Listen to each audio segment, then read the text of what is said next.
الحمد لله نحمده ونستعينه ونؤمن به ونتوكل عليه ونعوذ بالله من شرور أنفسنا ومن سيئات أعمالنا من يهده الله فلا مضل له ومن يضلل فلا هادي له أشهد أن لا إله إلا الله وأشهد أن محمدا عبده ورسوله أرسله بالهدى ودين الحق ليظهره على الدين كله ولو كره المشركون اللهم صل على محمد وعلى آل محمد كما صليت على إبراهيم وعلى آل إبراهيم وبارك على محمد وعلى آل محمد كما باركت على إبراهيم وعلى آل إبراهيم إنك حميد مجيد أما بعد فإن خير الكلام كلام الله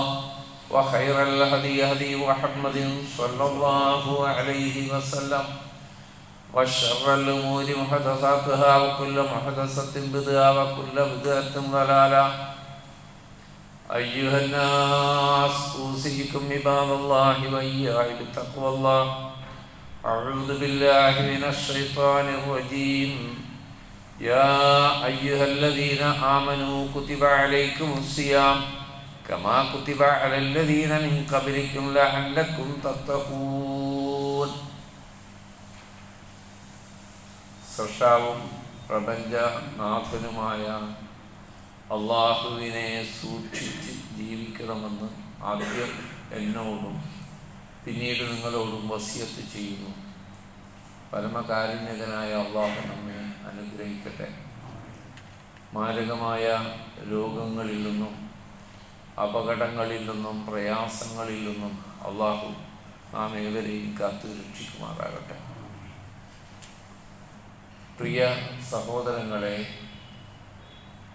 ഏതാനും ആഴ്ചകളായി മനുഷ്യനെ വഞ്ചിച്ചുകൊണ്ട് വഴിതെറ്റിച്ചുകൊണ്ട് നരകത്തിലേക്ക് എത്തിക്കുന്ന സുപ്രധാന ശത്രുവിനെ കുറിച്ച് നമ്മൾ വിശദമായി മനസ്സിലാക്കി. മറ്റൊരു പ്രധാന ശത്രു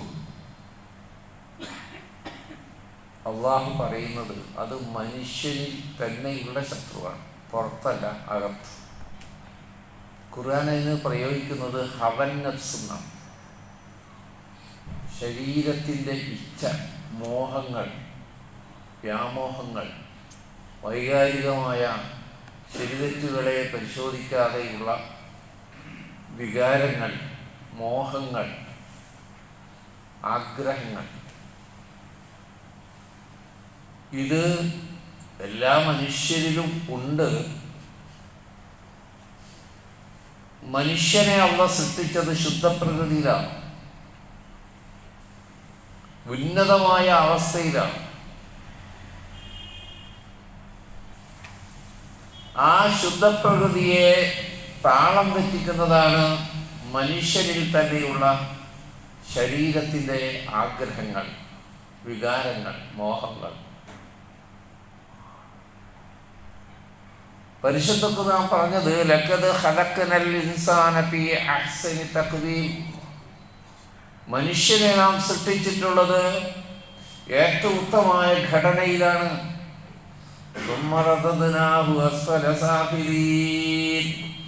പിന്നീട് അവൻ അധമരായി തരം താഴ്ന്നു പോകുന്നു.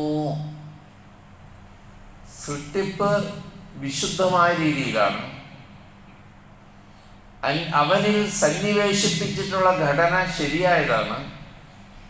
അവൻ വളരും തോറും കാര്യങ്ങൾ കാണുകയും കേൾക്കുകയും അറിയുകയും അനുഭവിക്കുകയും ചെയ്യുന്തോറും അവൻ്റെ ഇച്ഛകളും വികാസം പ്രാപിക്കുന്നു. ആ ഇച്ഛകൾ അവനെ അവൻ്റെ വ്യക്തിത്വം തന്നെ നശിപ്പിക്കുന്ന വിധത്തിലേക്ക് അധമനാക്കിക്കൊണ്ടിരിക്കുന്നു. ആ വ്യക്തി ഉയർന്ന ആളാണോ താഴ്ന്ന ആളാണോ, ഭരണാധികാരിയാണോ ഭരണീയനാണോ, മുതലാളിയാണോ തൊഴിലാളിയാണോ, ആണാണോ പെണ്ണാണോ എന്നൊരു വ്യത്യാസമില്ലാതെ മനുഷ്യരെന്നും ഉയർത്തിപ്പിടിക്കാൻ ആഗ്രഹിക്കുന്ന വ്യക്തിത്വത്തെ ഇല്ലാതാക്കി നശിപ്പിച്ച് നാശത്തിന്റെ പടുകുഴിയിലേക്ക് എത്തിക്കാൻ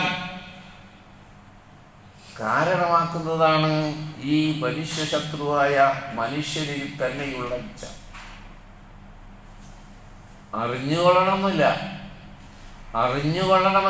എൻ്റെ ഇച്ഛ എന്നെ ചതിച്ചുകൊണ്ടിരിക്കുകയാണ്, വഞ്ചിച്ചുകൊണ്ടിരിക്കുകയാണ് എന്ന് അറിഞ്ഞുകൊള്ളണമെന്നില്ല. റബ്ബുൽ ആലമീനായ തമ്പുരാൻ എത്ര കരുണയുള്ളവനാണ് പ്രിയ സഹോദരങ്ങളെ. ഈ മനുഷ്യനെ വഞ്ചിക്കാനായുള്ള ശത്രുക്കളെ പ്രതിരോധിക്കാവുന്ന വിധം ആരാധനകൾ തന്നെ നിശ്ചയിക്കുക എന്ന് പറഞ്ഞാൽ, നിർബന്ധമാക്കപ്പെടുക എന്നാൽ, ഉപേക്ഷിച്ചാൽ കുറ്റം കിട്ടുന്നതാക്കുക എന്നാൽ, ഈ മനുഷ്യ ശത്രുക്കളെ പിശാചായിക്കൊള്ളട്ടെ, അവന്റെ പ്രേരണകളായിക്കൊള്ളട്ടെ, ഇച്ഛയുടെ പ്രേരണയാവട്ടെ, അതിനെ പ്രതിരോധിക്കാൻ കഴിയുന്ന, അതിജീവിക്കാൻ കഴിയുന്ന വിധം വിശ്വാസിക്ക് റബ്ബ് കരുണയോടെ നൽകിയതാണ് റമളാൻ മാസത്തിലെ നോമ്പ്.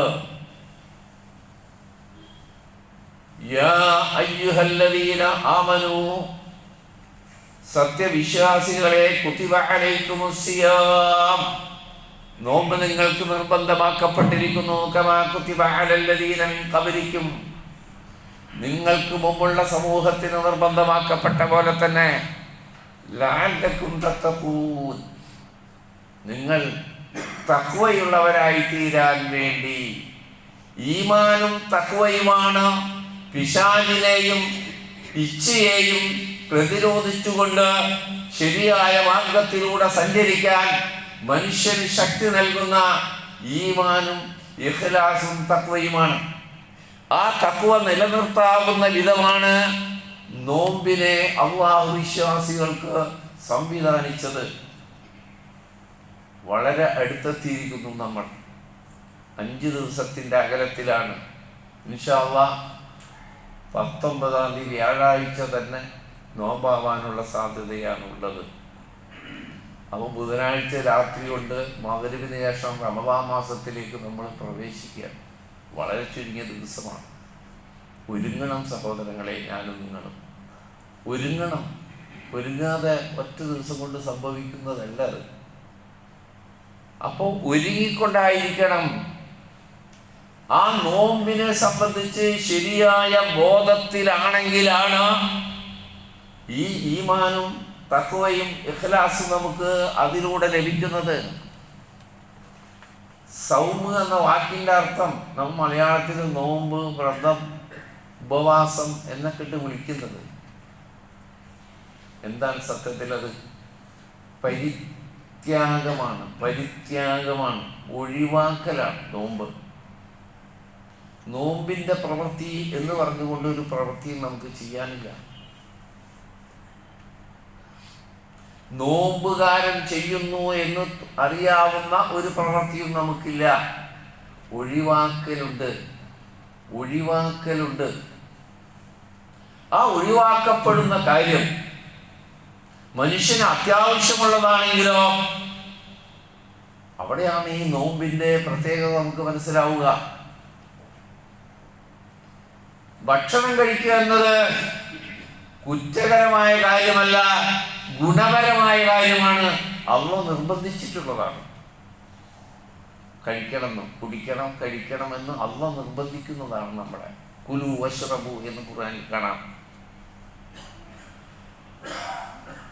നമുക്ക് അല്ലാഹു നമ്മുടെ വൈകാരികമായ അവസ്ഥകളെ ഇണയിലൂടെയാണ് നാം അത് പരിഹരിക്കപ്പെടുന്നത്.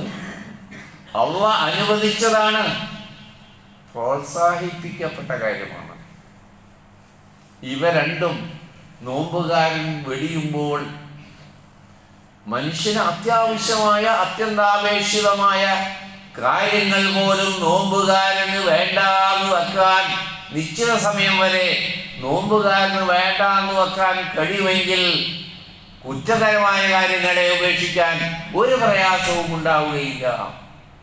ഇത് കുറ്റുള്ള കാര്യമൊന്നുമല്ലല്ലോ. ഈ പറയപ്പെട്ട രണ്ടും കുറ്റുള്ള കാര്യമല്ലല്ലോ. നോമ്പുകാരൻ അല്ലാഹു പറഞ്ഞില്ലേ യത്റുകു തആമഹു വശറാബഹു വശഹവതഹു ലിഅജലി. അല്ലാഹു പറഞ്ഞതായി റസൂലുള്ളാഹി നമ്മളെ പഠിപ്പിക്കുകയാണ്. യത്റുകു തആമഹു വശറാബഹു, അവന്റെ ഭക്ഷണവും അവന്റെ പാനീയവും അവൻ ഉപേക്ഷിക്കുന്നു. വശഹവതഹു, അവന്റെ വികാരങ്ങളെ അവൻ നിയന്ത്രിക്കുന്നു. ലിഅജലി, എനിക്ക് വേണ്ടി, സത്താവായ റബ്ബിന് വേണ്ടി അവൻ മാറ്റിവെക്കുന്നു. അസ്യാമു ലീ, അതുകൊണ്ട് നോമ്പ് എനിക്കുള്ളതാണ്. വഅന അജ്സി, ഞാൻ തന്നെ അതിന്റെ കൂലി കൊടുക്കുന്നു. അല്ലാഹു പറയാം, നിസ്കാരം എന്ന ഇബാദത്ത് അല്ലാഹുള്ളതാണ്, അതിന്റെ കൂലി തരുന്ന അല്ലാഹുവാണ്. സക്കാത്തും ദാനധർമ്മങ്ങളുടെയും അത് അല്ലാഹു നിശ്ചയിച്ചതാണ്, അതിന്റെ കൂലി തരുന്നതും അല്ലാഹു തന്നെയാണ്. പിന്നെന്താണ്? നോമ്പ് എനിക്കുള്ളതാണ്, അതിന്റെ കൂലി ഞാൻ കൊടുക്കും എന്ന് പറയാനുള്ള കാരണം എന്താണ് പ്രിയപ്പെട്ട സഹോദരങ്ങളെ? ഞാൻ ആദ്യം പറഞ്ഞതാണ്, ആർക്കും അറിയാൻ പറ്റില്ല. റബ്ബിന് നോമ്പുകാരനും മാത്രമേ ആ ഇബാദത്ത് അറിയാൻ പറ്റുള്ളൂ. നിസ്കരിക്കുന്ന മറ്റുള്ളവർക്ക് കാണാല, ധർമ്മം കൊടുക്കുന്ന ആൾക്കാർക്ക് കാണാല, മറ്റെന്ത് ഇബാദത്തുകൾ ചെയ്യുമ്പോഴും ഹജ്ജ് ചെയ്യുമ്പോഴും ഉംറ ചെയ്യുമ്പോഴും ആൾക്കാർക്ക് കാണാൻ പറ്റുമല്ലോ. നോമ്പ് അനുഷ്ഠിക്കുന്നവരൊക്കെ കാണാൻ പറ്റില്ല. അത് റബ്ബും അടിമയും തമ്മിലുള്ള, അതുകൊണ്ടാണ് അല്ലാഹു പറയുന്നത് അത് എനിക്കുള്ളതാണ്, അതിൻ്റെ കൂലി ഞാൻ തന്നെ കൊടുക്കും. അങ്ങനെ അനുഗ്രഹീതമായ മാസം നമ്മുടെ അടുത്തെത്തി നിൽക്കുമ്പോൾ റസൂലുള്ളാഹി പറഞ്ഞു, സൽമാൻ ഫാരിസ് യാ അയ്യുഹന്നാസ്, അല്ലയോ ജനങ്ങളെ, ഇന്നഹു ഖദ് അവല്ലക്കും ശഹ്റുൻ അലീം ശഹ്റുൻ മുബാറകുൻ, ജനങ്ങളെ, റബ്ബ് നിങ്ങൾക്കൊരു മാസത്തെ കൊണ്ട് തണലിട്ട് തന്നിരിക്കുന്നു. ശഹ്റുൻ അലീം, മഹത്തായ ഒരു മാസത്തെ കൊണ്ട്, ശഹ്റുൻ മുബാറകുൻ, അനുഗ്രഹീതമായൊരു മാസം കൊണ്ട് തണലിട്ട് തന്നിരിക്കുന്നു. നമ്മൾ മനസ്സിലാക്കേണ്ടത് ആ മാസം തണലാണ്. അത് എല്ലാവർക്കും ഉണ്ടാവുമല്ലോ ഈ മാസം. പ്രിയപ്പെട്ടവരെ, മുസ്ലിമിനും അമുസ്ലിമിനും, നോമ്പ് നോൽക്കുന്നവനല്ലാത്തവരൊക്കെ ഈ മാസത്തിലായിരിക്കുമല്ലോ. ആർക്കാണ് തണൽ കിട്ടുക? നമ്മൾ തണൽ തേടണം, അവിടെയാണ് പ്രശ്നം. ഞാൻ നിൽക്കുന്നിടത്തേക്ക് തണൽ വരുമെന്ന് കരുതരുത്. തണലിലേക്ക് മാറി നിൽക്കാൻ ഓരോ വിശ്വാസിക്കും സാധ്യമാവണം. ഞാൻ നിൽക്കുന്നിടത്തേക്ക് അല്ലാഹുവിന്റെ അനുഗ്രഹം വന്നു ചേരും ഇല്ല, അനുഗ്രഹം തേടി നീ പുറപ്പെടണം. അല്ലാഹുവിന്റെ റഹ്മത്ത് നീ നിൽക്കുന്നിടത്തേക്ക് വരില്ല. ആ റഹ്മത്തിനെ ആഗ്രഹിച്ചുകൊണ്ട് അല്ലാഹു നിശ്ചയിച്ച പോലെ, അല്ലാഹുവിന്റെ റസൂൽ പഠിപ്പിച്ച പോലെ നീ അതിനു വേണ്ടി പരിശ്രമിക്കണം. മഗ്ഫിറത്തിന്റെ മാസമാണ്. നമ്മളൊക്കെ ആഗ്രഹിക്കുന്നത് നമ്മുടെ പാപം പുറത്തു കിട്ടണം. തേടി വരില്ല, നമ്മൾ തേടി യാചിക്കണം. റബ്ബിനോട് യാചിക്കണം നമ്മൾ. റബ്ബേ, ചെറുതും വലുതുമായ, രഹസ്യവും പരസ്യവുമായ എന്റെ മുഴുവൻ പാപങ്ങളും റബ്ബേ നീ പൊറുത്തു തരേണമേ എന്ന് കരുണാവാലിയായ റബ്ബിനോട് കേണപേക്ഷിക്കണം നമ്മൾ. മഗ്ഫിറത്ത് നമ്മളെ തേടി വരില്ല. ഇന്ന് നോമ്പിൽ സംഭവിച്ച അപജയം ഏകദേശം 3 രൂപ. നോമ്പുകാർ 3 രൂപത്തിലുണ്ട്. ഒന്ന്, സാമ്പ്രദായികമായ നോമ്പ് പിടിക്കേണ്ടവർ എല്ലാം ചെയ്യുന്നുണ്ട്, ഒരു മാറ്റവും അവരുടെ ജീവിതത്തില്ല. ശഅബാൻ മാസം പോലെ തന്നെ റമദാൻ, ആകെ വ്യത്യാസം പകലിൽ അവൻ ഭക്ഷണം കഴിക്കുന്നില്ല, വെള്ളം കുടിക്കുന്നില്ല, പിന്നെ രാത്രി തറാവിയൊക്കെ നിസ്കരിക്കുന്നുണ്ട്, വേണമെങ്കിൽ മറ്റു മാസത്തേക്കാൾ കൂടുതൽ ധർമ്മങ്ങളൊക്കെ ചെയ്യുന്നുണ്ട്. അവനിലെന്തെങ്കിലും മാറ്റം? ഒരിക്കലും ശഅബാൻ മാസം പോലെ ആവാൻ പാടില്ലല്ലോ. റമദാൻ നോമ്പടിക്കുന്നുണ്ട്, അവരെ കുറിച്ചാണ് റസൂലുള്ളാഹി സ്വല്ലല്ലാഹു അലൈഹി വസല്ലം മുന്നറിയിപ്പ് നൽകിയത്. നോമ്പുകാരന് പകലിൽ പട്ടിണിയല്ലാതെ മറ്റൊന്നും ലഭിക്കുന്നില്ല. ചില നോമ്പുകാർ അവൻ രാത്രി നമസ്കരിക്കുന്നുണ്ട്, അതിനുവേണ്ടി ഉറക്കം ഒഴിച്ചത് മിച്ചം, അല്ലാതെ ഒന്നും കിട്ടുന്നില്ല. അത് സാമ്പ്രദായികമാണ്. മറ്റൊരു കൂട്ടർ റമദാൻ മാസത്തെ നോമ്പിനെ എങ്ങനെയാണ് പുണ്യം നേടേണ്ടത്, അതിനൊരു മുൻഗണനാക്രമം അല്ലാഹുവിൻ്റെ റസൂൽ പഠിപ്പിച്ചിട്ടുണ്ട്. ആ റസൂൽ പഠിപ്പിച്ച മുൻഗണനാക്രമം തന്നെയാണ് നാം സ്വീകരിക്കേണ്ടത്. അതിൽ അതിര് കവിഞ്ഞിട്ട് ഉപരിവിപ്ലവമായ വിപ്ലവത്തിലേക്ക് റമദാൻ മാസത്തെ കൊണ്ടുപോകുന്ന ചില ആളുകളുണ്ട്. അവരും പരാജയപ്പെടും. മധ്യത്തിലാണ് ശരി, രണ്ടിൻ്റെയും മധ്യത്തിലാണ് ശരി. നോമ്പുകാരൻ നിശ്ചയിച്ച രീതിശാസ്ത്രമുണ്ട്. ആ നിർണയിച്ച രീതിശാസ്ത്രം സ്വീകരിക്കുന്നതോടുകൂടി ആ നോമ്പിന്റെ ഗുണങ്ങൾ അവന് സ്വീകരിക്കാൻ ദുനിയാവിൽ തന്നെ അതിന്റെ ഫലം. ഒരിക്കലും നമ്മൾ ദുനിയാവിന് വേണ്ടിയല്ല നോമ്പൊടിക്കുന്നത്, പരലോക രക്ഷയ്ക്ക് വേണ്ടി തന്നെയാണ് നോമ്പൊടിക്കേണ്ടത്. അതോടൊപ്പം റമദാനിൽ ഗുണം ലഭിച്ചേക്കും, അത് നിഷേധിക്കേണ്ട കാര്യം നമുക്കില്ല. നമ്മുടെ നെയ്യത്ത് അതല്ല. നെയ്യത്ത് മൻസാമ ഈമാനം റമദാനൻ വക്തിസാബൻ, ഈമാനം വക്തിസാബൻ ഗുഫിറ ലഹു മാ തഖദ്ദം മിൻ ദംബിഹി. റസൂലുള്ള നേർക്ക് നേരെ നോമ്പിന്റെ ഗുണം പറഞ്ഞ അതാ നമ്മൾ പിടിക്കേണ്ടത്. അതിനു വേണ്ടിയിട്ടാണ്. എന്താണ്? മൻസാമ റമദാനൻ ഈമാനൻ വക്തിസാബൻ ഗുഫിറ ലഹു മാ തഖദ്ദം മിൻ ദംബിഹി. ആരെങ്കിലും ഈമാനോടുകൂടി അള്ളാഹുവിൻ്റെ പ്രതിഫലം കാംക്ഷിച്ചുകൊണ്ട് നോമ്പനുഷ്ഠിച്ചാൽ റമദാൻ മാസത്തിൽ ഗുഫിറ ലഹു മാ തഖദ്ദം മിൻ ദംബിഹി, അവൻ്റെ മുഴുവൻ പാപങ്ങളും പുറത്തു കൊടുക്കുക അള്ളാഹ്. അള്ളാഹു നമ്മുടെ പാപങ്ങളെല്ലാം പുറത്തു തരുമാറാകട്ടെ. ആ വിശ്വാസിക്ക് തണൽ അനുഭവിക്കാൻ, കൊടും വേനലിലാണ് ഇപ്രാവശ്യം റമദാൻ, തണൽ അനുഭവിക്കാൻ പറ്റും. കൊടും ചൂടിൻ്റെ ഉള്ളിൽ തണൽ അനുഭവിക്കാൻ കഴിയുക എന്നത് അതെങ്ങനെയാണ് സംഭവിക്കുക സഹോദരങ്ങളെ? ഈമാൻ കൊണ്ടും തഖ്വ കൊണ്ടും മാത്രമാണ്. അതുകൊണ്ടാണ് റസൂൽ പറഞ്ഞത്, നരകത്തിന്റെ വാതിലുകൾ കൊട്ടിയടക്കപ്പെടുകയും സ്വർഗത്തിന്റെ വാതിലുകൾ മലക്ക് തുറക്കപ്പെടുകയും മനുഷ്യനെ വഞ്ചിക്കുന്ന പിശാച് ചങ്ങലയിൽപ്പെട്ടു പോകുന്ന മാസമാണ് റമദാൻ. എളുപ്പം മനസ്സിലാക്കാൻ പറ്റിയതാണ് ഈ വചനം. നേരത്തെ ഞാൻ പറഞ്ഞ പോലെ ആർക്കായാലും ഈ റമദാൻ മാസത്തിലും നരകത്തിലേക്ക് പോകുന്ന കാര്യങ്ങൾ ചെയ്യുന്ന ഭൂരിപക്ഷം മനുഷ്യരുണ്ടല്ലോ. നരകത്തിൻ്റെ വല അടച്ചുണ്ടാകും. നരകത്തിലേക്ക് പോകാൻ കാരണമാക്കുന്ന പ്രവർത്തനങ്ങളുമായി ജീവിത രീതിയുമായി ജീവിക്കുന്നവരില്ലേ റമദാൻ മാസത്തിലും? സ്വർഗം കിട്ടാതെ പോകുന്ന രീതിയിൽ ജീവിക്കുന്നവരില്ലേ? പിശാചുക്കൾ വഞ്ചിച്ചുകൊണ്ടേയിരിക്കുന്ന മനുഷ്യരില്ലേ? തേടുന്ന വിശ്വാസിക്കുണ്ടാകാൻ പോകുന്ന കാര്യമാണ് റസൂൽ പറഞ്ഞത്. റമദാൻ മാസത്തിൽ റബ്ബിൻ്റെ പ്രീതി ആഗ്രഹിച്ചുകൊണ്ട് റസൂലുള്ള ശരിയാക്കി തന്ന പോലെ റമദാൻ നോമ്പിനെ സ്വീകരിക്കുന്ന മനുഷ്യനെ സംബന്ധിച്ച് പിശാചിൻ്റെ അവൻ്റെ വഞ്ചനകളിൽ നിന്ന് അവൻ രക്ഷപ്പെട്ടു നിൽക്കുന്നു. ഇച്ഛകളുടെ വഞ്ചനകളിൽ നിന്ന് അവൻ രക്ഷപ്പെട്ടു നിൽക്കുന്നു. സ്വർഗത്തിലേക്ക് പോകാവുന്ന വഴി എളുപ്പമായിരിക്കുന്നു നോമ്പുകാരന്. നരകത്തിലേക്ക് പോകേണ്ടിയിരുന്നൊരവസ്ഥയിൽ നിന്ന് അത്രമാത്രം പ്രാധാന്യമുള്ളതാണ് ഈ റമദാൻ. അള്ളാഹു നാം ഏവരെയും ആ റമദാനിലേക്ക് എത്തിക്കുമാറാകട്ടെ. സത്യവിശ്വാസികൾക്ക് റബ്ബ് വാഗ്ദാനം ചെയ്യുന്ന, റസൂലുള്ള സന്തോഷ വാർത്ത അറിയിച്ച എല്ലാ നന്മകളും ലഭിക്കുന്നവരിൽ അള്ളാഹു നമ്മളെ ഉൾപ്പെടുത്തി അനുഗ്രഹിക്കുമാറാകട്ടെ. പിന്നെ നമ്മൾ 11 മാസം സുഖമായിട്ട് ജീവിക്കുകയായിരുന്നല്ലോ.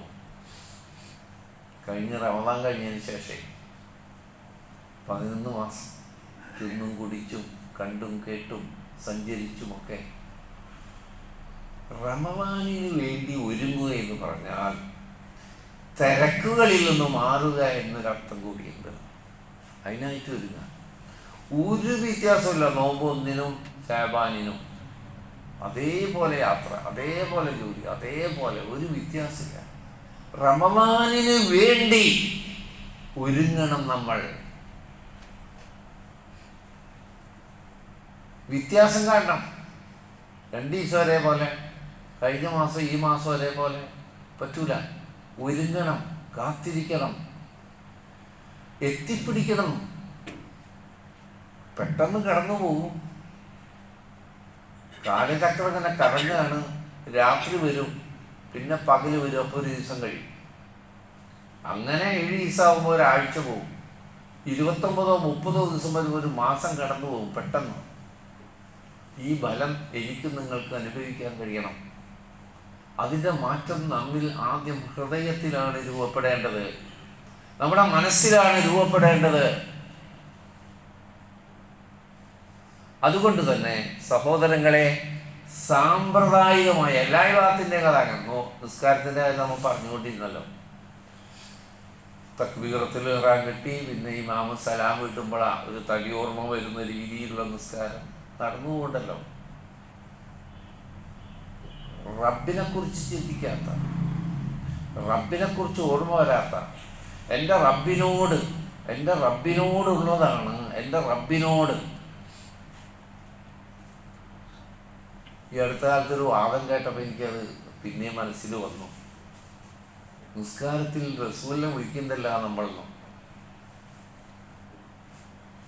അത്തഹിയാത്തിലെ യാ അയ്യുഹൻ നബിയും അസ്സലാമു അലൈക അയ്യുഹൻ നബിയും, നബിയേത് വിളിക്കുന്നില്ലേ? സത്യത്തിൽ എന്താ അത്? എല്ലാവരും സമ്മതിക്കുമല്ലോ, അവര് നമ്മളൊക്കെ റബ്ബുമായുള്ള മുനാജാത്താണ്, റസൂലുമായിട്ടാണ് അവൻ മുനാജാത്ത് നടത്തിക്കാൻ. നിസ്കാരം ബാത്തിലായില്ലേ? അത് മാത്രം ശ്രദ്ധിച്ചാൽ മതി നിങ്ങൾ. ഇനി അറബി ഭാഷ ഒക്കെ പഠിച്ചിട്ട് അയ്യുഹൻ നബിയു എന്ന് പറഞ്ഞത് എന്തുകൊണ്ടാണ് എന്നൊന്നും പഠിക്കേണ്ട കാര്യമില്ലല്ലോ.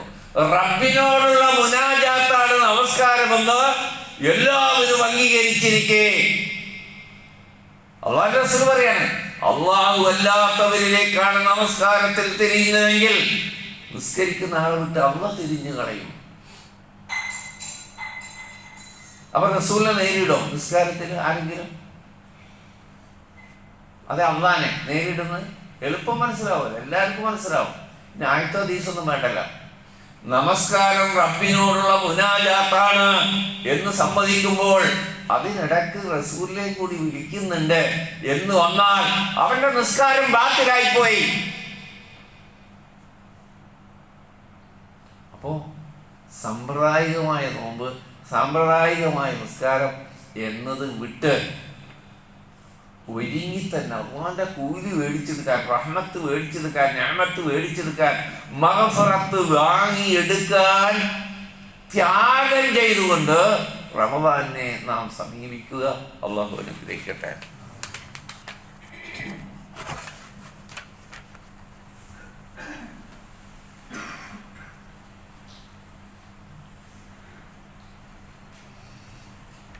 അൽഹംദുലില്ലാഹ്. اللهم صل على محمد وعلى آل محمد. أيها الناس أوصيكم بعباد الله وإياي بتقوى الله. അള്ളാഹുവിനെ സൂക്ഷിക്കണമെന്ന് ഒരിക്കൽ കൂടി എന്നെ നിങ്ങളെ ഓർമ്മപ്പെടുത്തുന്നു. പ്രിയ സഹോദരങ്ങളെ, എല്ലാ നോമ്പിന് തൊട്ട് മുമ്പുള്ള വെള്ളിയും നമ്മൾ നോമ്പിനെ പറ്റി, നോമ്പ് എടുക്കുന്നവരെന്ന് ശ്രദ്ധിക്കാനൊക്കെ പറ്റി എല്ലാ കൊല്ലവും പറയും. കൂടാതെ നോമ്പുമായി ബന്ധപ്പെട്ട ക്ലാസ്സുകൾ, പ്രഭാഷണങ്ങളിലൊക്കെയും ആ കാലത്തിറങ്ങുന്ന ഇസ്ലാമിക പ്രസിദ്ധീകരണങ്ങളിലെ ലേഖനങ്ങളിലൂടെയൊക്കെ നമ്മൾ അറിയും. എന്നാലും നമ്മൾ അറിയുക, ആവർത്തിച്ചറിയണം, നെയ്യത്ത് പ്രധാനമാണ്. നെയ്യത്ത് പ്രധാനമാണ്. നോമ്പ് അനുഷ്ഠിക്കുന്നതാണ്. സുബഹിക്ക് മുമ്പ് നെയ്യത്തുണ്ടായിരിക്കണം. നിർബന്ധ നോമ്പിന് സുബഹി ആകുന്നതിന് മുമ്പ്, അതായത് രാത്രി തന്നെ നെയ്യത്തുണ്ടാവണം. പ്രത്യേകിച്ചൊന്നും ചൊല്ലിപ്പറയാനില്ല. നെയ്യത്തിൽ മനസ്സിൽ അവൻ തീരുമാനിച്ചിരിക്കണം, നാളെ ഞാൻ നോമ്പുകാരനാണ്. അതാണ് നെയ്യത്ത്. പ്രത്യേകിച്ച് ഇന്നതൊക്കെ ചൊല്ലിപ്പറയണം, അങ്ങനെയില്ല. മനസ്സിൻ്റെ തീരുമാനം. അങ്ങനെ പറയുന്നത് സുന്നത്ത് നോമ്പുകൾ റസൂൽ സല്ലല്ലാഹു അലൈഹി വസല്ലം സുബഹിക്ക് ശേഷം തീരുമാനിച്ചു പിടിച്ചിട്ടുണ്ട്. നിർബന്ധ നോമ്പിൽ അത് പറ്റില്ല. രാത്രിയിൽ തന്നെ തീരുമാനിച്ചിരിക്കണം. പിന്നെ നോമ്പുകാർക്ക് പ്രത്യേകം തസഹറു ഫഇന്ന ഫിസ്സുഹൂരി ബർക, പ്രഭാത ഭക്ഷണം കഴിക്കണം. നമ്മൾ അത്താഴം എന്നാണ് പറയുക, അത്താഴം രാത്രി ഭക്ഷണത്തില്ല. ഇത് നോമ്പുകാരന് രാത്രി ഭക്ഷണമല്ല കഴിക്കാൻ പറയും, പ്രഭാത ഭക്ഷണം സുബഹിക്ക് തൊട്ടു മുമ്പ്. എല്ലാ കൊല്ലവും ഇത് ആവർത്തിക്കുകയാണ് നമ്മൾ. നോമ്പ് ആരംഭിക്കുമ്പോൾ വിശക്കുന്നവനോ ദാഹിക്കുന്നവനോ ആവരുത്. ചില ചെറുപ്പക്കാരെങ്കിലും എന്നെ വിളിക്കേണ്ട അത്താഴത്തിന്, എനിക്ക് നോമ്പ് തന്നെ എന്ന് പറഞ്ഞ് രാത്രി ഭക്ഷണത്തോടെ അവസാനിപ്പിക്കുന്നവരുണ്ട്. റസൂൽ പറയണം ബർക്കത്തുണ്ട്, ബർക്കത്തുണ്ട്. വഹയിൻ്റെ അടിസ്ഥാനത്തിൽ സംസാരിക്കുന്ന റസൂൽ പറയുന്നു ബർക്കത്തുണ്ട്. പ്രഭാതത്തിലാണ്, പുലർച്ചെയാണ് ആ ഭക്ഷണം കഴിക്കേണ്ടത്. സെഹിർ എന്ന് പറഞ്ഞാൽ പുലർകാലം എന്നർത്ഥ, രാത്രി എന്നല്ല. റസൂൽ സല്ലല്ലാഹു അലൈഹി വസല്ലമിൻ്റെ നോമ്പിൻ്റെ പേരിൽ പ്രത്യേകം കഴിക്കുന്ന ഈ പുലർകാല ഭക്ഷണത്തെക്കുറിച്ച് ഇമാം ബുഖാരി മുസ്ലിം ഉദ്ധരിക്കുന്ന ഹദീസിൽ വന്നത്, നബിയോടൊപ്പം ഞങ്ങൾ സഹാബത്ത് റിപ്പോർട്ട് ചെയ്യാം, പ്രഭാത ഭക്ഷണം കഴിച്ചു. ഞാൻ മനസ്സിലാകാൻ വേണ്ടി വീണ്ടും ആ തെറ്റായ വാദം തന്നെ പറയാം, അത്താഴം കഴിച്ചു. നമുക്കിപ്പോൾ മനസ്സിലാകാൻ അങ്ങനെ പറയണമല്ലോ, അത്താഴം കഴിച്ചു. സുബഹി നമസ്കാരത്തിൻ്റെയും നബിയുടെ ഭക്ഷണത്തിൻ്റെയും ഇടയിൽ 50-60 ആയത്തുകൾ ഓതാൻ വേണ്ടി വരുന്ന സമയത്തിൻ്റെ ദൈർഘ്യമുണ്ടായിരുന്നു. അപ്പോൾ സുബഹി ഇന്ന് 5:34 കുറേശ്ശെ ഇങ്ങനെ കുറഞ്ഞുകൊണ്ടിരിക്കും ഒരു ദിവസം. അപ്പോൾ നമുക്ക് 5 മണി വരെ സുഖമായി ഭക്ഷണം കഴിക്കാമല്ലോ. ഇനി കഴിച്ചുകൊണ്ടിരിക്കുമ്പോൾ ആങ്ക് കേട്ടാലും നോമ്പിന് കുഴപ്പമൊന്നുമില്ല കേട്ടാ, അങ്ങ് അറ്റം വരെ കാത്തിരിക്കൊന്നും വേണ്ട. അത്താഴത്തിൻ്റെ സുബഹിസ്കാരത്തിൽ 1/2 മണിക്കൂർ കിട്ടുക എന്നത് നല്ല കാര്യമാണ്, പ്രവാചകന്റെ ചര്യയോട് അടുത്തു പോകുന്ന കാര്യമാണ്. അതാണ് അത്. പിന്നെ നോമ്പ് തുറക്കലാണ്, നോമ്പ് തുറക്കലാണ്.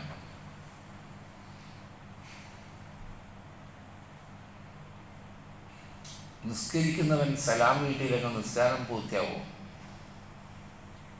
നിസ്കരിക്കുന്നവൻ അസ്സലാമു അലൈക്കും വറഹ്മത്തുള്ളാഹ് ഒരെണ്ണെങ്കിലും നിർബന്ധമല്ലേ, വലത്തോട്ടുള്ളത് മറ്റേ സുന്നത്താണ്, രണ്ടാമത്തെ സലാം. അത്തഹിയ്യാത്തിൽ ഇരുന്നിട്ട് ഒരാൾ സലാം വീട്ടിയിലെങ്കിലത്തെ സ്ഥിതി എന്താ? നിസ്കാരം ശരിയാവില്ല. നോമ്പ് തുറക്കണം, എന്നാലേ നോമ്പ് പൂർത്തിയാവുള്ളൂ. ഇബാദത്താണ്, നോമ്പ് പോലെ തന്നെ നോമ്പിൽപ്പെട്ട ഇബാദത്താണ്. സമയമാകുമ്പോൾ, ബാങ്ക് കൊടുക്കുമ്പോൾ എന്ന പ്രയോഗം ഞാൻ ഒഴിവാക്കുകയാണ്. സമയമാകുമ്പോൾ, പലയിടത്തും പല ബാങ്കുണ്ട്, അതുകൊണ്ട് അങ്ങനെ പറയും. അറിഞ്ഞിരിക്കാമ എത്ര മണിക്കാണ് മഗ്‌രിബാവുക, ആ സമയമാകുമ്പോൾ ആണും പെണ്ണുമൊക്കെ നോമ്പ് തുറക്കണം. അതിൽ ധൃതി കാണിക്കണം എന്നാണ് അല്ലാഹുവിൻ്റെ റസൂൽ പറഞ്ഞത്. കാല റസൂൽ പറഞ്ഞില്ല, ജനങ്ങൾ നന്മയിലായിരിക്കും, നോമ്പ് തുറക്കാൻ ധൃതി കാണിക്കുന്ന കാലത്തോളം അവർ നന്മയിലായിരിക്കും. ആയിട്ടും ഇത്ര കഷ്ടപ്പെട്ട് പിടിച്ചതല്ലേ, ചൂടങ്ങട് കഴിഞ്ഞോട്ടെ എന്നത് നോമ്പ് തുറക്കുന്നതിലില്ല. മനുഷ്യന്റെ ധാരണ ഈ വാങ്ങ് കേട്ട് പിന്നെ അവിടുത്തെ വാങ്ങി ആ വാങ്ങൂടെന്ന് കേട്ടോ, എന്തായാലും കഷ്ടപ്പെട്ട് പിടിച്ചതല്ലേ, നോമ്പിലില്ല. പരമാവധി ധൃതി കാണിക്കുക. അതുകൊണ്ട് നമ്മൾ നോമ്പ് മഗ്‌രിബാകുമ്പോൾ ഒന്നുകിൽ അള്ളാഹിൻ്റെ പള്ളിയിലായിരിക്കണം, അല്ലെങ്കിൽ വീട്ടിൻ്റെ അകത്തായിരിക്കണം. റോട്ടിലുണ്ടാവരുത്. കച്ചവടം ചെയ്യുന്നവർ അവിടെ മുൻകൂട്ടി അവർ കടയിൽ അവർ നോമ്പ് തുറക്കാനുള്ള സൗകര്യം ഒരുക്കി വെച്ചിട്ടുണ്ടാവും. നോമ്പ് തുറക്കുന്നത് വൈകുന്ന വിധത്തിൽ ഒരിക്കലും ആണോ പെണ്ണോ പെരുമാറരുത്. പുണ്യമുള്ളതാണ്, പ്രാർത്ഥനയ്ക്ക് ഉത്തരം കിട്ടുന്ന സമയമാണത്. ബഹളങ്ങൾ പാടില്ല. നോമ്പ് തുറക്കുമ്പോൾ ശാന്തമായിരിക്കണം, മനസ്സ് പ്രാർത്ഥനയിലായിരിക്കണം. എൻ്റെ നോമ്പ് റബ്ബ് സ്വീകരിക്കണേ എന്നൊരു പ്രാർത്ഥനയുണ്ട്. റബ്ബിനെ സ്തുതിക്കണം. ഈ വെള്ളം തന്ന റബ്ബിനെ നോമ്പ് തുറക്കുമ്പോൾ ഞരമ്പുകൾ കുളിർന്നു, ചൂടുപിടിച്ച ശരീരം തണുത്തു. എൻ്റെ പ്രതിഫലം കൂടി റബ്ബിൻ്റെ അടുക്കൽ ഉണ്ടാവണമെന്ന പ്രാർത്ഥനയാണ് ആ സമയത്ത്. ഒരു നോമ്പുകാരന് നോമ്പ് തുറക്കാൻ ഭക്ഷണമില്ല എങ്കിൽ അതിന് നമ്മൾ സഹായിച്ചാൽ, ഒരു നോമ്പുകാരൻ നോമ്പ് തുറപ്പിച്ചാൽ ആ നോമ്പുകാരൻ്റെ കൂലി കുറയാതെ അത്രക്ക് തന്നെ കൂലി നോമ്പ് തുറപ്പിച്ചവനുമുണ്ട്. ഇന്ന് നടക്കുന്ന ജനറൽ നോമ്പ് തുറയെ കുറിച്ചല്ല, നോമ്പിന്റെ എല്ലാ അടിസ്ഥാന ലക്ഷ്യങ്ങളെയും തകർത്ത് കളയുന്ന നോമ്പ് തുറകൾ ഇന്ന് നടന്നുകൊണ്ടിരിക്കുന്നു. നോമ്പ് കൊണ്ട് എന്താണ് ഉദ്ദേശിച്ചത്?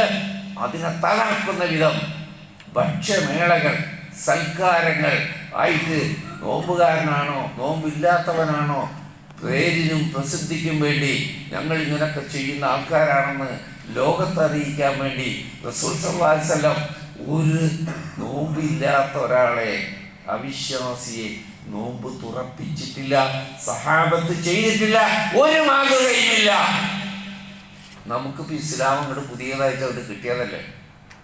പുണ്യം കിട്ടുന്ന കാര്യമൊക്കെ റസൂലിനെ പഠിപ്പിച്ച. ഒരു അമുസ്ലിമിന് എങ്ങനെ നോമ്പ് എത്തിക്കാൻ പറ്റും? നോമ്പില്ലല്ലോ. അപ്പോൾ നിങ്ങൾ പറയും പള്ളിയിൽ വന്നൊരാണ്, അയാൾക്ക് നോമ്പുണ്ടായിരുന്നില്ല, മുസ്ലിമാണ്, നോമ്പുണ്ടായിരുന്നില്ല. അതന്വേഷിച്ച് ആര് പറഞ്ഞു നമ്മളോട്? എല്ലാ മുസ്ലിങ്ങൾക്കും നോമ്പല്ലേ? എല്ലാ മുസ്ലിങ്ങൾക്കും നോമ്പാണ്. ഒരാൾക്ക് നോമ്പില്ല, അവനും അള്ളയും മാത്രം തമ്മിലുള്ള വിഷയമാണ്. നോമ്പുകാരനും അള്ളയും അവനും തമ്മിലാണ്. നോമ്പില്ലാത്തവൻ നോമ്പുകാരനെ പോലെ വന്നിട്ട് നോമ്പ് തുറക്കാൻ നമ്മുടെ കൂടെ ഇരുന്ന നമുക്കൊരു പ്രശ്നമില്ലല്ലോ. അവൻ മുസ്ലിമാണ്. എല്ലാ മുസ്ലിങ്ങൾക്കും നോമ്പാണ്. നോമ്പില്ലാത്തവരെ വിളിച്ചുകൂട്ടി നോമ്പുകാരന് വിളമ്പിക്കൊടുക്കുക, വിഷമിക്കുക, അവന് സമയത്തിന് നോമ്പുറിക്കാൻ പറ്റാം. നോമ്പില്ലാതെ ഉച്ചക്ക് കാലത്ത് നാസ്ത കഴിച്ച, ഉച്ചക്ക് വയറു നിറയെ ഭക്ഷണം കഴിച്ച, 4 മണിക്ക് ചായയും കഴിയുന്ന വന്നവരെ ആ മഗ്‌രിബ് നേരത്ത് ഊട്ടാൻ നിൽക്കുന്നു നോമ്പുകാര്.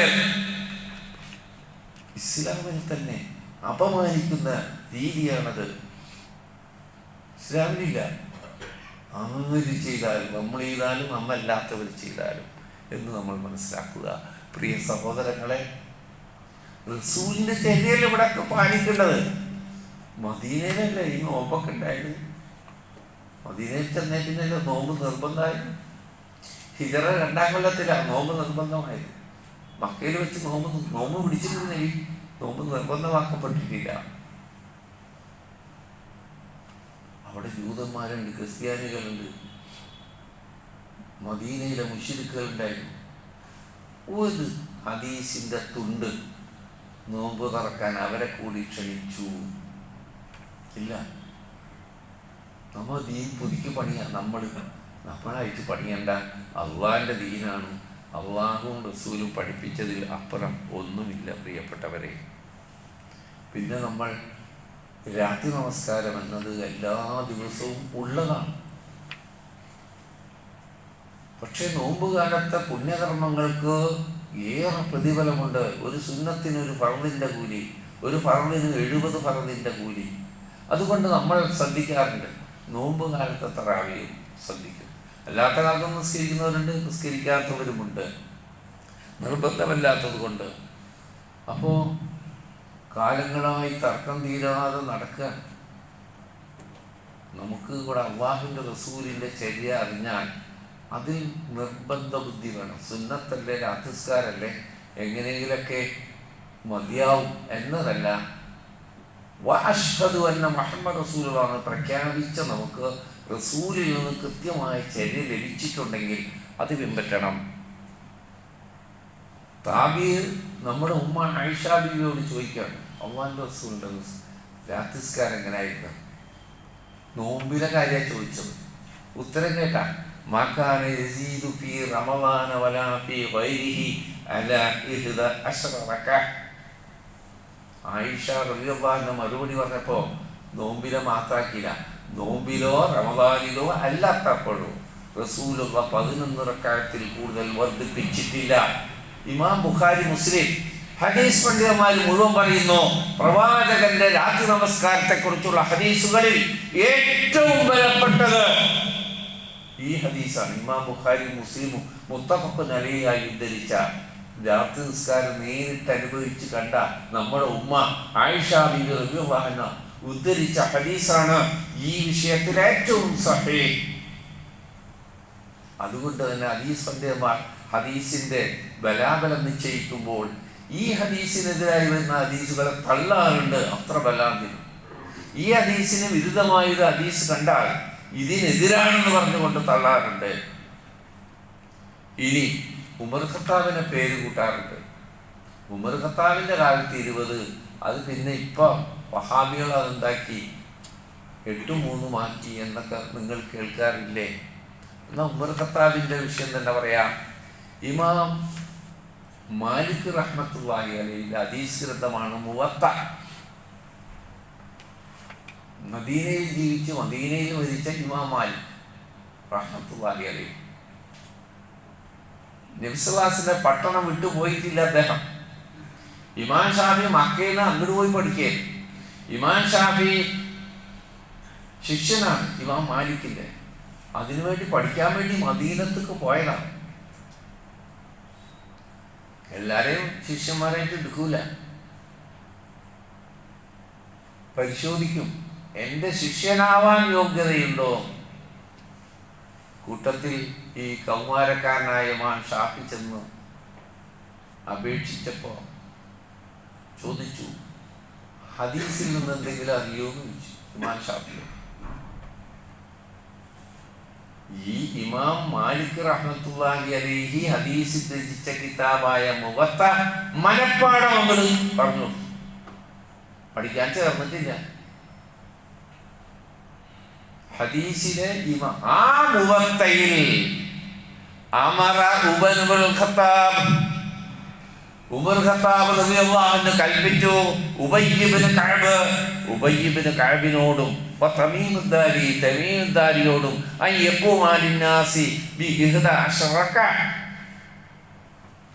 ഇമാമ് നിന്ന് നിസ്കരിക്കാൻ. അതുവരെ പള്ളിയിലൊക്കെ ഒറ്റക്ക് നിസ്കരിക്കുന്നവർ, കൂട്ടായി നിസ്കരിക്കുന്നവർ, റസൂൽ സല്ലല്ലാഹു അലൈഹി വസല്ലം ജമാഅത്തായിട്ട് 3 ദിവസമാണ് റമദാനിൽ നിസ്കരിച്ചത്. 4-ാം ദിവസം പള്ളി നിറഞ്ഞു. അപ്പം നബി വീട്ടിൽ നിന്ന് പള്ളിയിൽ വന്നില്ല. വന്നപ്പോൾ സുബഹിക്കാണ് വന്നത്. പറഞ്ഞു, നിങ്ങളിവിടെ ഇരിക്കുന്നത് എനിക്കറിയാം, നിങ്ങൾ ഈ ആവേശം കണ്ടപ്പോൾ അള്ളങ്ങാനത് നിർബന്ധമാക്കുമെന്ന് ഞാൻ പേടിച്ചു പോയി. അപ്പോൾ 2 സുന്നത്ത് കിട്ടി നമുക്ക്. ജമാഅത്തായിട്ട് നിസ്കരിക്കാം, ഒറ്റക്കും നിസ്കരിക്കാം എന്നത്. ഇവിടെ ആ ഒരു പള്ളിയിൽ പല ജമാഅത്തും പല ഒറ്റക്കും കണ്ടപ്പോൾ ഉമർ ഖത്താബ് പറഞ്ഞു, വേണ്ട, അള്ളാഹുവിന്റെ റസൂൽ ഇത് ചെയ്തിട്ടുണ്ടല്ല. ഇവരെ 2 പേരെ ഇമാമായി നിശ്ചയിച്ചു. ഉമർ ഖത്താബ് ഖലീഫയായിരിക്കുമ്പോഴത്തെ കഥയാണ് ഈ പറയുന്നത്. ആ ഇമാമുകളോട് കൽപ്പിച്ചത് 11 റക്അത്ത് നിസ്കരിക്കാനാണ്. ആ ഉമർ ഖത്താബിന്റെ കഥയും പൊളിഞ്ഞുപോയി. ഇനി ഒരു സമ്പ്രദായം ഇടക്കാലത്ത് അറേബ്യൻ രാജ്യങ്ങളിൽ മക്കയിലും മദീനയിലൊക്കെ ഉണ്ട് എന്ന നിലക്ക് ഒരു പള്ളിയിൽ തന്നെ 2 രാത്രി നിസ്കാരം. അതില്ല, ഒരെണ്ണം ഏതെങ്കിലും ഒന്ന് മതി. നമ്മളിപ്പോൾ ചെയ്യുന്ന പോലെ ഇശാവ് കഴിഞ്ഞിട്ട് തറാവി അങ്ങനെയുള്ള അത് ഉണ്ടെങ്കിൽ പിന്നെ വൈകിട്ട് 2 മണിക്കോ 2:30 പിന്നെ നിസ്കാരം അപ്പള്ളിയിലില്ല. അല്ലെങ്കിൽ പിന്നെ ഈശ കഴിഞ്ഞ് വേണ്ട, അപ്പം മതി, ഏതെങ്കിലും ഒന്ന്. ഒരാൾക്ക് 2 നിസ്കാരവും ഇല്ല, ഒരാൾക്ക് 2 നിസ്കാരവും ഇല്ല, ഒരു പള്ളിയിൽ 2 നിസ്കാരവും ഇല്ല. ആദ്യം ഇതും നിസ്കരിച്ച് അതും നിസ്കരിച്ച്, പിന്നെ ഞങ്ങൾ അപ്പം പോണില്ല, തറാവിന് പോണില്ല, ഖിയാമുല്ലൈലിക്കാ പോണെന്നുണ്ട്. അപ്പോഴും ഈ നിസ്കരിക്കുന്ന ഈ പള്ളിയിൽ തന്നെയല്ലേ ഒരെണ്ണം, ഒരു നിസ്കാരം. അല്ല, ഒന്നുകിൽ നിങ്ങൾ എല്ലാവരും ഭൂരിപക്ഷം ആൾക്കാർക്ക് ആ സമയമാണ് ഇഷ്ടമെങ്കിൽ ആ സമയം ആക്കിക്കോളും. ഇങ്ങനെ പ്രവാചകന്റെ ചര്യയെ കൃത്യമായി പഠിച്ചുകൊണ്ട് റമദാനിനെ വരവേൽക്കാനും അനുഷ്ഠിക്കാനും നമുക്ക് കഴിഞ്ഞാൽ അത് മഹാസൗഭാഗ്യമാണ്. അള്ളാഹു നമ്മളെ അനുഗ്രഹിക്കട്ടെ. ഈ വരുന്ന റമദാനിനെ അള്ളാഹ് ഇഷ്ടപ്പെടുന്ന, ഞാൻ പറഞ്ഞ പോലെ ഒന്നും പറയില്ല, റബ്ബ് ഇഷ്ടപ്പെടുന്ന ദാസന്മാരെങ്ങനെ ആചരിക്കുന്നുവോ അതുപോലെ ആചരിക്കാൻ അള്ളാഹു നമുക്ക് തൗഫീഖ് നൽകി അനുഗ്രഹിക്കുമാറാകട്ടെ. ഈ കൊടുംചൂടിനെ അവഗണിച്ചുകൊണ്ട് റബ്ബിൻ്റെ നോമ്പുകൾ പൂർത്തിയാക്കാൻ റബ്ബ് നമുക്ക് തൗഫീഖ് നൽകി അനുഗ്രഹിക്കുമാറാകട്ടെ. നമ്മിൽ മരണപ്പെട്ടു പോയവർക്ക് അള്ളാഹു പൊറുത്തു കൊടുക്കട്ടെ. നമ്മിൽ രോഗികളുണ്ട്, ആ രോഗികൾക്കെല്ലാം പരിപൂർണ്ണ ശിഫ നൽകി അള്ളാഹു അനുഗ്രഹിക്കട്ടെ. اللهم اغفر للمؤمنين والمؤمنات والمسلمين والمسلمات الأحياء منا والأموات إنك مجيب الدعوات يا قاضي الحاجات. اللهم ربنا آتنا في الدنيا حسنة وفي الآخرة حسنة وقنا عذاب النار.